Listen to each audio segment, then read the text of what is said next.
ہمارے جینوم کے اندر سمجھیں ایک خفیہ کوڈ چھپا ہوا ہے۔ یہ وہ پروٹین بنانے والی ہدایات نہیں ہے جن سے ہم سب واقف ہیں، بلکہ یہ مالیکیولز کی ایک بالکل الگ پراسرار کلاس ہے جو ہمارے خلیوں کے لیے ایک طرح سے ایڈریس کوڈ کا کام کرتی ہے۔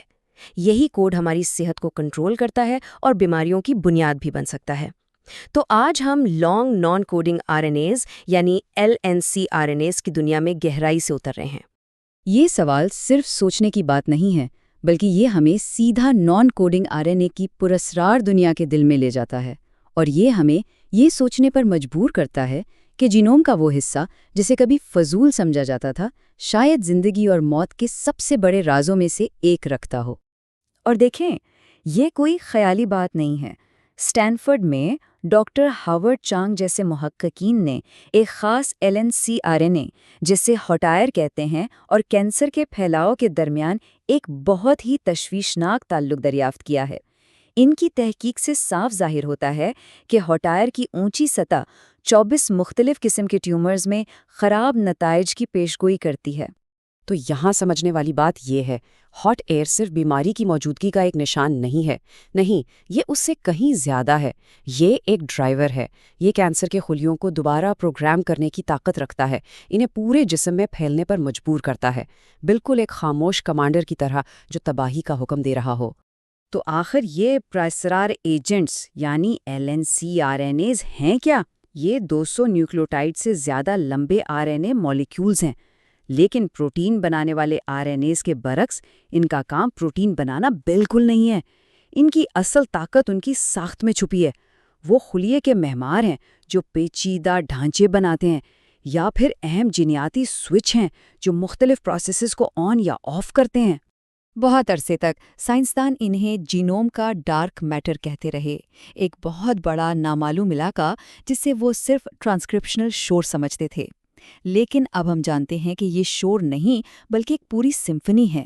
یہ LRNAs ٹشو کے لیے بہت مخصوص ہوتے ہیں، مطلب یہی وہ چیزیں ہیں جو ہمارے دل کے خلیوں کو دماغ کے خلیوں سے مختلف بناتی ہیں۔ یہ حتمی ایڈریس کوڈز ہیں جو پروٹینز کو جینوم میں صحیح جگہ پر پہنچاتے ہیں تاکہ جینز کو آن یا آف کیا جا سکے۔ تو یہ مالیکیولر معمار اپنا کام کرتے کیسے ہیں؟ ان کے پاس مختلف حکمت عملی ہیں۔ وہ گائیڈ کے طور پر کام کر سکتے ہیں، پروٹینز کو ان کی منزل تک لے جاتے ہیں۔ وہ اسکیفولڈ یعنی ایک ڈھانچے کے طور پر کام کر سکتے ہیں جو کئی پروٹینز کو ایک ساتھ جوڑ کر ایک فعال کمپلیکس بناتا ہے، یا وہ ڈیکوائے یعنی ایک دھوکے کے طور پر کام کر سکتے ہیں، دوسرے مالیکیولز کو ان کے اصل ہدف سے دور کر کے۔ آئیے 2 بہترین مثالیں دیکھتے ہیں۔ آئیے ہاٹ ایئر پر واپس چلتے ہیں اور اس کے اسکافولڈ میکینزم کو دیکھتے ہیں۔ سوچیں کہ ہاٹ ایئر ایک لمبی اسمبلی لائن ہے۔ پہلے اور دوسرے مرحلے میں یہ 2 مختلف پروٹین کمپلیکسز PRC2 اور LSD1 کو پکڑتا ہے۔ PRC2 جینز کو خاموش کرتا ہے جبکہ LSD1 فعال ہونے کے نشانات کو ہٹاتا ہے۔ تیسرے اور چوتھے مرحلے میں ہاٹ ایئر ان دونوں کو اکٹھا کر کے ایک بہت طاقتور خاموش کرنے والا سگنل بناتا ہے جو کینسر میں جینز کو بہت مؤثر طریقے سے بند کر دیتا ہے۔ اب ایک اور میکانزم کو سمجھنے کے لیے آئیے ایک بنیادی حیاتیاتی مسئلے کو دیکھتے ہیں۔ خواتین کے خلیوں میں 2 ایکس کروموزوم ہوتے ہیں جبکہ مردوں میں 1۔ اگر خواتین کے دونوں ایکس کروموزوم فعال رہیں تو جینز کی دگنی مقدار پیدا ہوگی جو جان لیوا ہو سکتی ہے۔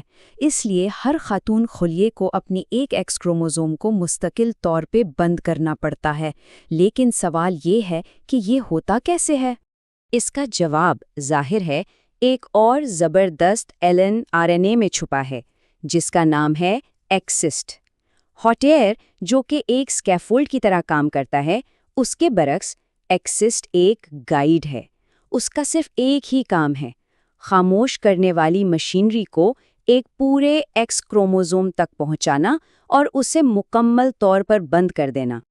اور یہ عمل واقعی شاندار ہے۔ ایکسائسٹ صرف اس ایکس کروموزوم سے بنتا ہے جسے بند کیا جانا ہے۔ پھر یہ RNA مالیکیول پھیل کر پورے کروموزوم کو ایک مالیکیولر کمبل کی طرح ڈھانپ لیتا ہے۔ یہ کوٹنگ خاموش کرنے والے پروٹینز کو اپنی طرف کھینچتی ہے جو آ کر پورے کروموزوم کو بند کر دیتے ہیں۔ یہ ایپیجینیٹکس کی ایک بہترین مثال ہے، یعنی DNA کی ترتیب کو بدلے بغیر جین کی سرگرمی میں تبدیلی، جو ایک LNC-RNA کے ذریعے چلائی جا رہی ہے۔ تو اب تک ہم نے دیکھا ہے کہ یہ LNCRNAs کتنے طاقتور ہو سکتے ہیں، لیکن یہاں ایک بہت بڑا چیلنج بھی ہے۔ انسانی جینوم میں ان میں سے دسیوں ہزار موجود ہیں۔ ان سب کی درجہ بندی کرنا اور ان کے کام کو سمجھنا ایک بہت بڑا کام ہے، خاص طور پر اس لیے کہ ان کے DNA سلسلے ایک دوسرے سے زیادہ نہیں ملتے۔ پہلے کیا ہوتا تھا کہ سائنسدانوں کو RNA خاندانوں کا پتہ لگانے کے لیے ایک ایک کر کے سیکوینسز کو ملانا پڑتا تھا، ایک بہت ہی سست اور محنت طلب کام۔ کمپیوٹر کے طریقے بھی بہت پیچیدہ ہیں اور اکثر ان LNCRNAs کے ساتھ کام نہیں کرتے جن کے سلسلے ایک جیسے نہیں ہوتے، تو ظاہر ہے ایک تیز اور زیادہ ہوشیار طریقے کی ضرورت تھی۔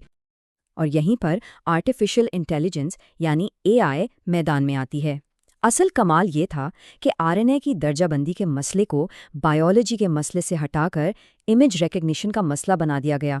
یہ ایک ایسا شعبہ ہے جہاں کمپیوٹرز کو مہارت حاصل ہے۔ یہاں اصل جدت یہ تھی، محققین نے ہر RNA کے 3D سٹرکچر کو ایک تصویر میں بدل دیا جسے ڈاٹ پلاٹ کہتے ہیں۔ اس تصویر کو RNA کا نقشہ سمجھیں۔ ہر نقطہ اس امکان کو ظاہر کرتا ہے کہ RNA کے دو حصے آپس میں جڑ کر ایک پیچیدہ شکل بنائیں گے۔ یہ بنیادی طور پر ہر RNA کا ایک منفرد بصری فنگر پرنٹ ہے۔ اب آتا ہے سب سے دلچسپ حصہ۔ دو الگ الگ RNAs کا موازنہ کرنے کے لیے محققین نے ان کی ڈاٹ پلاٹ تصاویر کو ڈیجیٹل طور پر ایک ہی چوکور تصویر میں سل دیا۔ یہ ایک ایسا طریقہ ہے جو ایک خاص قسم کے AI جسے سیامی نیٹ ورک کہتے ہیں کے لیے بنایا گیا ہے۔ یہ AI تصاویر کے جوڑوں میں مماثلت اور فرق کو پہچاننے میں ماہر ہے۔